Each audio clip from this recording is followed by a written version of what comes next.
game, and you guys don't lost tonight. But just what did you like about that game, and how competitive you guys were for basically four quarters, and what do you feel like you guys can improve, especially in the final 4 minutes of that game? I think more than anything, the level of consistency for an entire game. It's we got to stay present and in the moment at all times. And there was a lapse that didn't take long, and that is a championship team. So you have to stay present right where we're at and deal with what we got to deal with, play after play for 24 seconds at a time.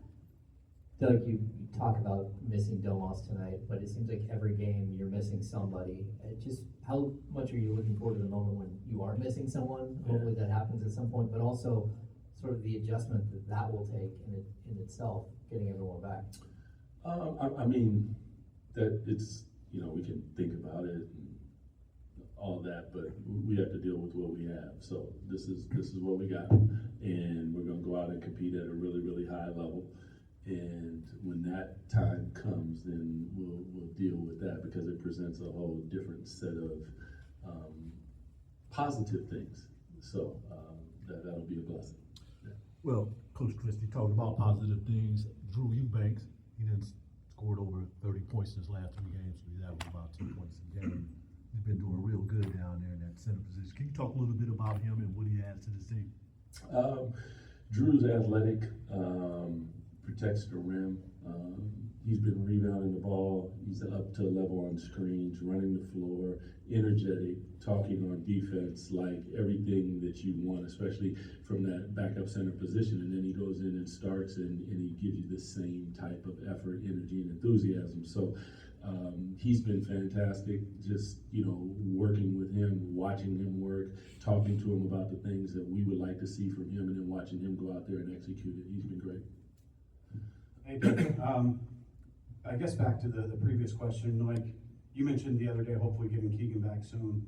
What do you know about like where he's at in terms of when he might be reevaluated and how soon he might be ready? It'll be out there. You always ask the questions that you can't answer, man. He's in protocol. He's working hard. I like to see him in the gym. I'm seeing him in the gym. But it's gonna be a second. He's working as hard as he can. The staff is spectacular, so they're working on him. We just have to wait till we get the nod, and when we do, he'll be ready to go. From my recollection as a broadcaster in the league, you as a player really studied tendencies, and it really infused you with a lot of positivity defensively. Mm-hmm.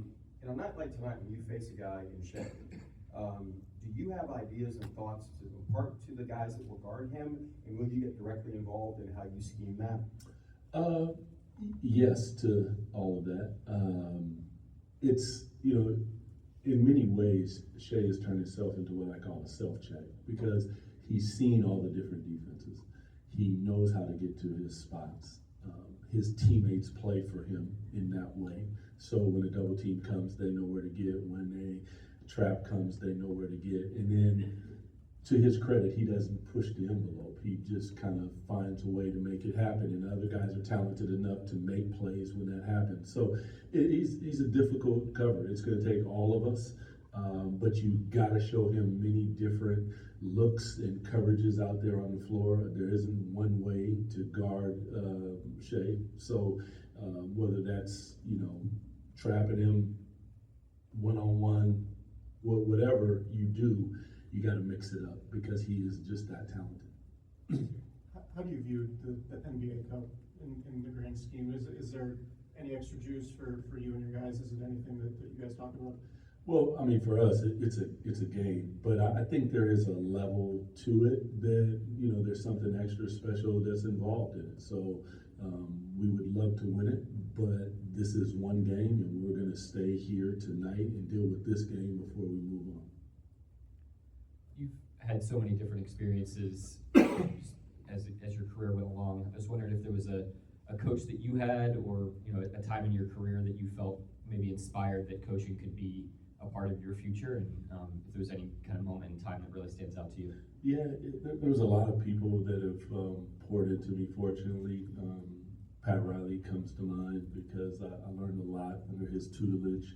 Obviously, Rick Adelman here, and Coach Pete Carril.